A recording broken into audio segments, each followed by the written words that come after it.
Na-enjoy ko yung game, lalo na ang bilis, 30-24, ang taas ng score, maraming action talaga. Pero siguro yung both teams, no, both coaches, pagtutuunan nila ng pansin ngayon yung defense nila. Giving 30 points and 24 points, medyo may problem yung defense niya. CJ Delfino in the game, starting this second period. I'm sure lahat ng mga Gen Zers na nanonood know this guy from TikTok fame. Almost 200K followers on TikTok. Wow. Kaya pala dapat abangan to, no? Pero syempre, iba yung TikTok sa tunay na laro. Correct. Tingnan natin kung ma-translate niya ngayon dito sa NCAA. Ang isa pang player na inaabangan ko si Jovel Palining, who was part of Coach Alan Ricardo's championship squad and was his best shooter on that squad. Pero sa ngayon, ang ginagamit niya na outside shooter itong si Jumawas. Jumawas. Oo, correct. Hindi pa siya nagagamit, no? Hindi pa siya Wala pa, no? si Baliling. But you can't miss him with jersey number 91. Dennis Rodman na tayong kilala dyan sa 91 na yan. Pero si Baliling, shooter eh. Here we go. Paeng-Are against Delfino. Paeng-Are. Lumakas yung upper body.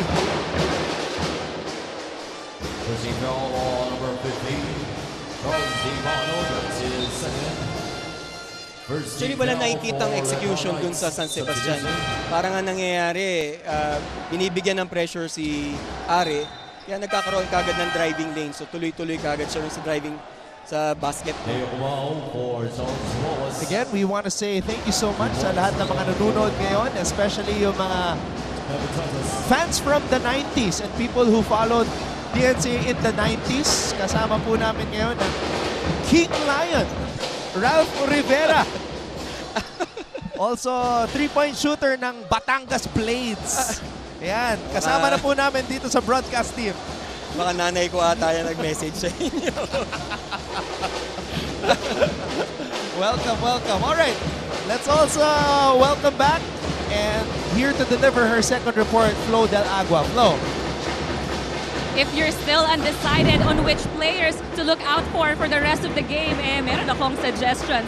Veteran Raymart Escobedo of San Sebastian ranked first as the most efficient collegiate player in a preseason league, averaging 22 points per game with 90% from the free throw line. Pero ayon nga kay Raymart, ang totoong laban ay nandito sa NCAA. Para naman sa Letran, everybody's excited to see rookie Jimboy Estrada, and his performance so far is a testament of how Coach Allen does not only find the best player but creates them. Kwento ni Jimboy, paglapag ng bagong head coach sa team, nagpa-try out siya even with the existing players. So safe to say their spots in the team are hard-earned and well-deserved. Anton, Coach Rao.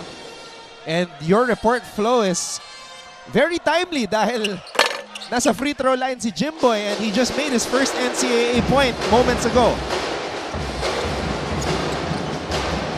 Pero as a guy that you coached against, as we see this drive by Paeng-Are, ano ba yung player comparison ni Jimboy Estrada, Coach Ralph? Kung familiar kayo sa panahon ng mga 90s, if kilala nyo si Rodney Santos. The slasher. Yes, oo, talagang nakaka-create kasi siya. Kita naman natin yung hang time niya. Okay? Talagang mga, ano yan yun yung dating King Stags. And Rodney Santos was a teammate of new Stags head coach Arvin Bonleon. Actually, isa pa yun sa mga naalala kong King Stags, si Christian Coronel. So, isa sa mga kinakausap ko nga regarding sa team nila kasi part siya ng coaching staff last year. So, yun din yung mga, kumbaga mga legend yung mga yan. No? So, Rodney Santos, Christian Coronel. Rodney Santos also became the head coach of his alma mater, San Sebastian.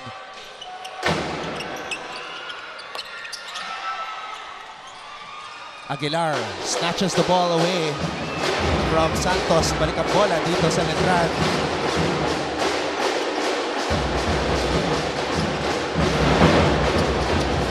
Delfino.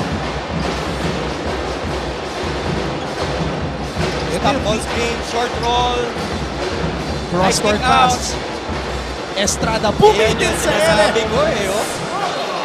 Jimboy Estrada, welcome to the NCAA. His Na first smooth field gumalaw, goal. ano? Smooth na smooth.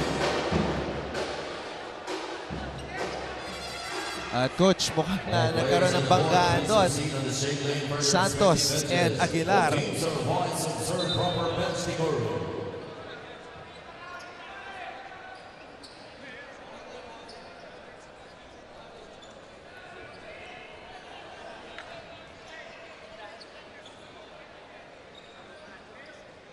Tignan natin kung nakailang fouls na itong si Kevin Santos. He has 1 foul so far. So he can't afford any unnecessary incidents. Yes, oo. Minsan kasi ang coaches, once na umabot ka ng 2 fouls sa first half, automatic, ipe-preserve ka na nila yan. Lalagay ka ngayon sa bench for the second half na. No? So sayang yun if makukuha niya yung second foul na yan. Especially if you're a player of Kevin Santos' caliber, coach. Correct. Oo. Sabi ko nga si Anton, gusto ko makakita ng highlight eh. Naiinip na ako sa highlight niya.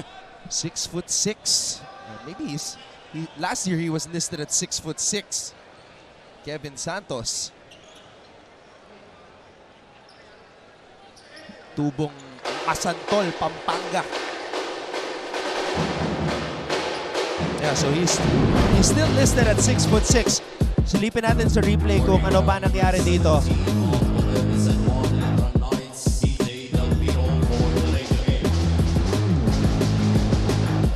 Okay. Hindi nagustuhan ni Kevin na hinila ni Nico yung jersey niya. Oo. Actually, pwede sila matawagan doon sa paghila ng jersey na yun. Ang problema, nag-retaliate si Kevin. Correct. Binato niya yung bola Correct. kay Aguilar. Yan, minsan sa yun ang tinuturo ng coaches, no? Huwag kang magre-react kasi minsan yung reaction mo pang mapapansin. Doon ka mahuhuli. Yun na nga nangyari. Dapat timingan mo muna. Kung gusto mong bumawi, timingan mo muna yun. Correction on the call. Warning on delaying the game is on number 4 of Colegio de San Juan de Letra Knights, Kevin Santos.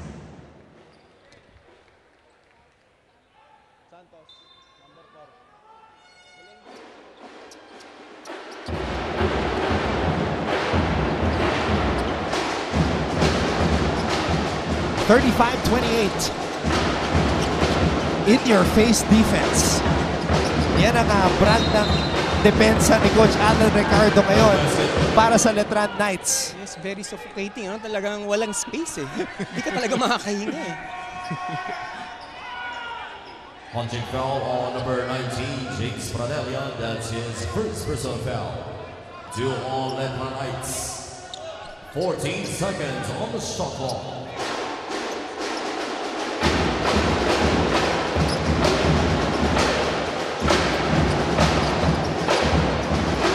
Are. Parang gusto pang tumawag ng pick and roll ni Are pero sabi niya, hindi ko na kailangan.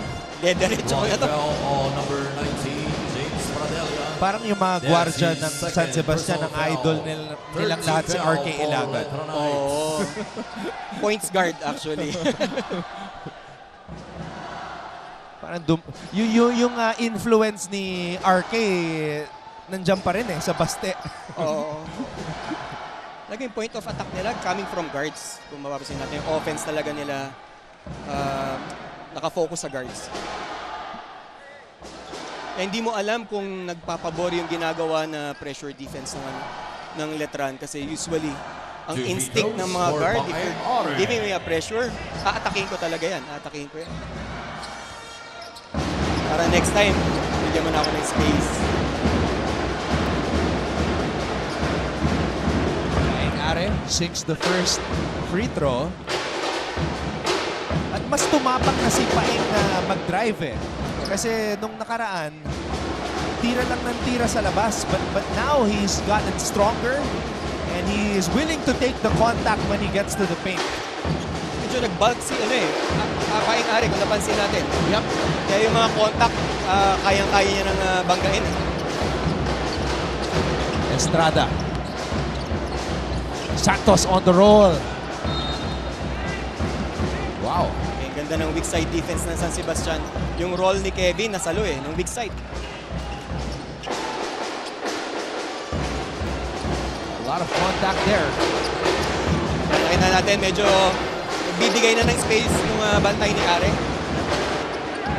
Making the adjustment, Aguilar. Delfino, nadulas. Nice Kick pass. pass. Libre mula sa kanto. Good shot. So, yun yung mga dapat tinitira mo naman talaga. Delfino. CJ. Too strong. Sayang yun, pang-highlight sa story na niya yun. Doon de diretso eh. Sayang, sayang. May content na sana. Are. Wow! Over the outstretched arms of Kevin Santos. Again, talaga mamimili ka kay Paeng, no? Bibigay mo pa ba yung driving lane sa kanya ilang possessions na yun na nakaka-drive siya to the basket na ganun ka-clear. And Estrada draws a foul. Pushing foul on number 4 Paeng Ari. That's his third personal foul. This is what Coach Ralph Rivera was explaining. Paeng Are reading the defense and just blowing by the defender and even evading the 6'6" Kevin Santos. 15 seconds Meron on na the siyang shot 13 clock. points na sa game, 8 points this quarter. So, kailangan talaga magkaroon na sila ng adjustment the way i-handle nila yung Paeng Are. Wow, Letran with a turnover. Escobedo with some speed. Escobedo. So ngayon naman, si Escobedo ang kumakamada para sa San Sebastian. As Are goes to the bench, Guajao. Deo, cross-court pass. Jumawas on the drive. And James is able to score on the pull-up. Ganda ng pull-up jumper ni Umawas.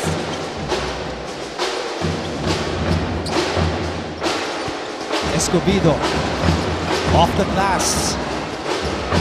Jumawas picks up the ball. Estrada. Estrada. Sayang, yun na sana yung pagkakataon ni Kevin Santos na makadiskarte. Kanina lang, pag pinitingnan natin yung offense ng San Sebastian, parang one pass, atake kagad no? So kung magiging mas madisiplina lang sana yung defense ni Letran, magiging magiging madali sa depensa nila. Dahil wala naman halos tinatakbong offense, walang play.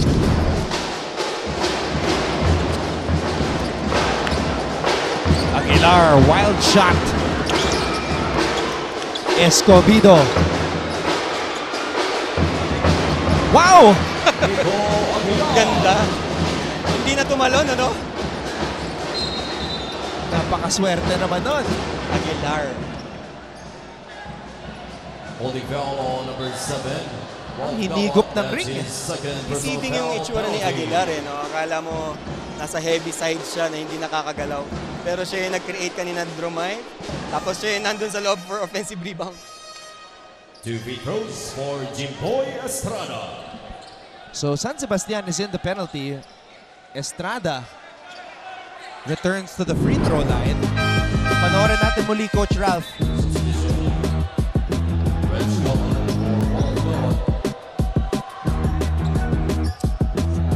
Sayang yung mga ganung fouls.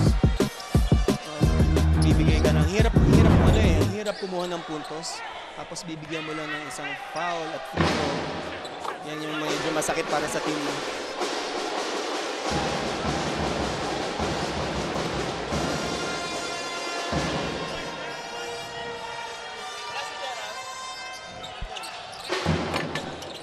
Two for two sa pagkakataon na yon para kay Jimboy. That's fourth point ni Jimboy.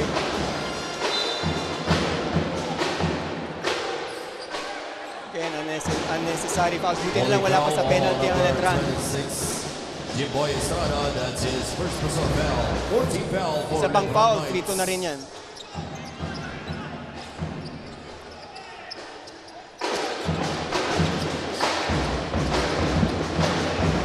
Escobedo. Escobedo pulls up. And it's Letran Knights basketball. Yun ang masakit sa ng offense ng San Sebastian. Kung sino yung nagbaba ng bola, siya na yung titira.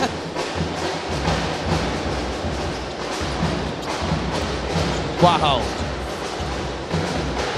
Nice pass, nice swing. Again, the pull up, tumawas. Like a shooting drill. Napakadali sa kanya niyan. 11 point na yan. Akala mo, tahimik na tahimik yung 11 points ng Mawas. Escobedo. Kaya sabi nga ni Escobedo, hindi ko naman talaga kailangan ng play. Diretso ko na to, kaya ko na to. Estrada. Dunan. And that's gonna be a foul on Aguilar. That's 2 free throws, no? The Letran Knights. Subdivision. Ball come on for Nico Aguilar. 2 free throws for Joseph Dunan. Yung green light na meron si Are at Escobedo, yan yung green light na meron noon si Warning on number 52, Nico Alin Aguilar Bulanadi for picking a foul. at RK Ilagan. So, nandito pa nga yung system din ni John Calios na 8 seconds. Hindi ko nabibilang pero ang bilis ng atake nila eh. Ang haba pa ng shot clock pero nakita mo na lumili up na agad sila. Ang problema sa 7 seconds or less last season ni Coach John Calios was, in the fourth quarter, nauubusan sila ng gasolina. Yes, so, Napapagod din. That's why, after several games, stinap na nila yung ganong klaseng sistema. As Santos scores on the putback.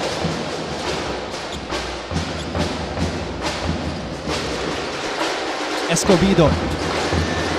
Dunag with the board.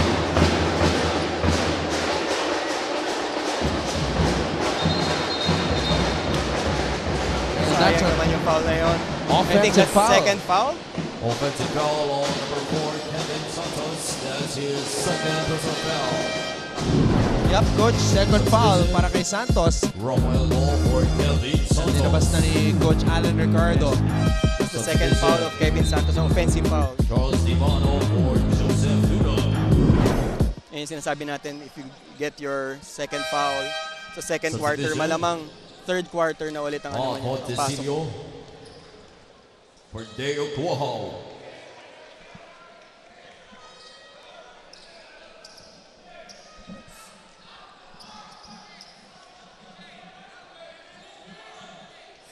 Tendencies lang ng ano, yung usually both are giving yung talagang pressure, mabibigat na pressure sa depensa nila. Ang fouls talaga mataas ang percentage, nakakuha ka ng foul. So maaga nila nakuha yung penalty.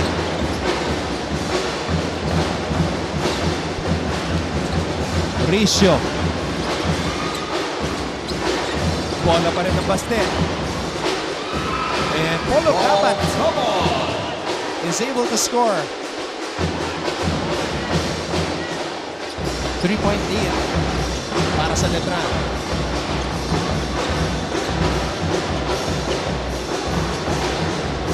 Montecillo. Go. Estrada getting denied. Kung hinahanap nila ngayon si Estrada sa offense nila to, sa play nilang yun, no? They're calling an I call sign. Makikita natin na hinahanap nila dun si Jimboy. There's a challenge made by San Sebastian Golden Sex on the last out-of-bounds play. All players inside the court, please proceed and shade lane for respective benches. Both teams are advised to observe proper bench decorum.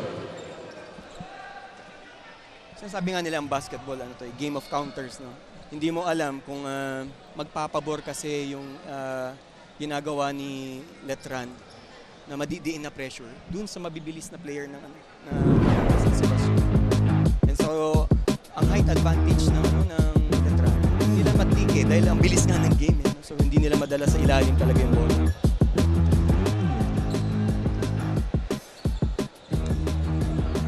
Mukhang maganda yung challenge ni San Sebastian. And it is a successful challenge. by San Sebastian Golden Stags was successful. Ball possession, San Sebastian Golden Stags.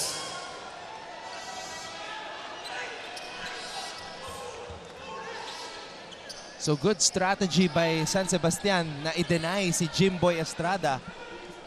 Because among the guards of Letran, it's Jimboy who really makes a conscious effort na i-call yung mga plays ni Coach Allen.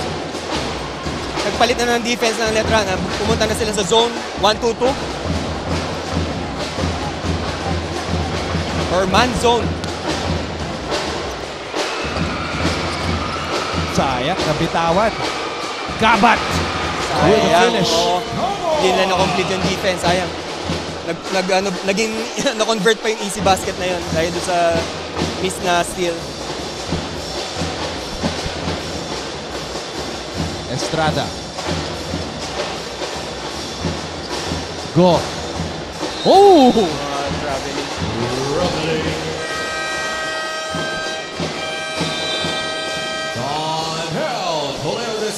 Sa nalangan naman ng Letran as Coach Alan Ricardo calls a timeout.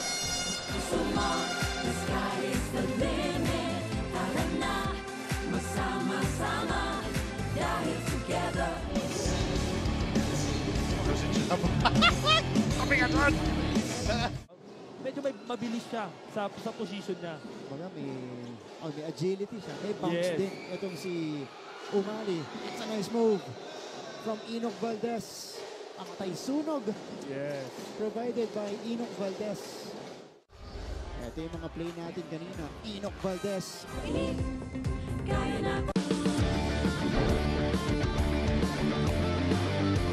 Polo Gabat earlier was called for an unnecessary foul when he was defending 94 feet. Nakabawi naman siya dito, back-to-back baskets.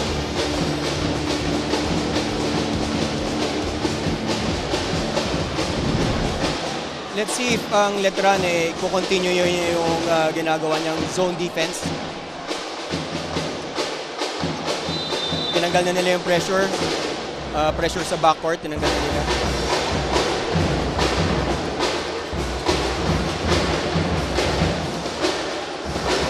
Gabat. Gabat. Spin move. Briscio fakes, drives, inside pass. And Rex Gabat is able to score. Tina-recognize kagad ng San Sebastian. Actually, magpapakita sila ng zone, pero mag-convert din sa man.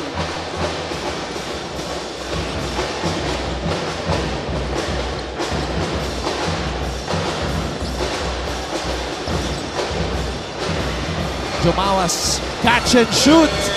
Automatic siya ron sa area na yon.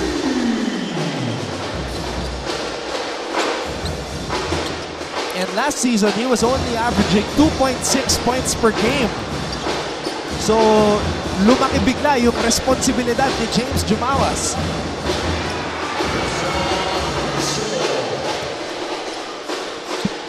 Estrada on the drive. Jimboy Estrada.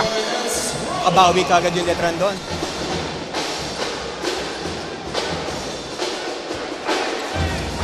Jimboy Estrada with 7 points in the first half.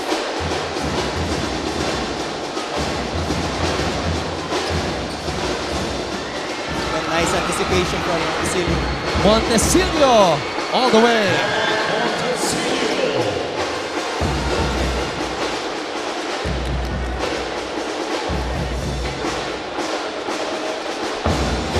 Kaya naka-form sila ng zone.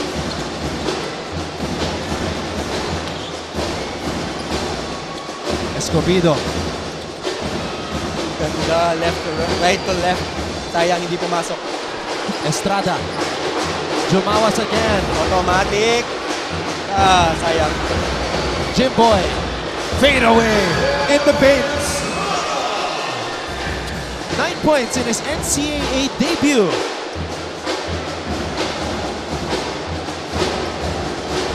And it's only the first half. Felebrico.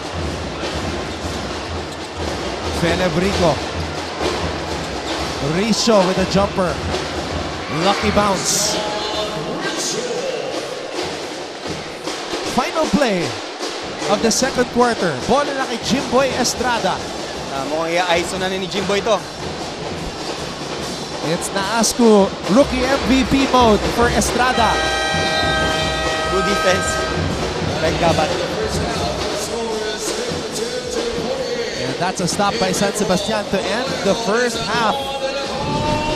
You're watching Season 100 of the NCAA as opening weekend continues here on GTV and Heart of Asia.